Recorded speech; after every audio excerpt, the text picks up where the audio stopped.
How to remove iPhone calendar virus. To get started, go ahead and open up the calendar application on your iPhone. Once you're here, tap Calendars at the bottom of the screen. This shows a list of all your calendars. Find the calendar you want to remove and tap the information icon beside it. On the Edit Calendar screen, simply tap on Delete Calendar in the very bottom.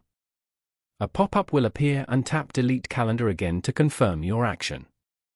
When you are done, tap on the checkmark icon in the top right corner. To delete a full account, open the Settings app.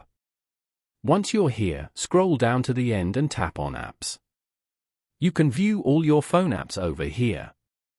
Scroll down and tap the Calendar app. Next, tap Calendar Accounts at the top. Select the account you want to remove. On the Accounts page, tap on Delete Account at the bottom. Confirm by tapping Delete Account again in the pop-up. The account and its calendar events will be removed from your iPhone. Following these steps, you can easily remove iPhone calendar virus.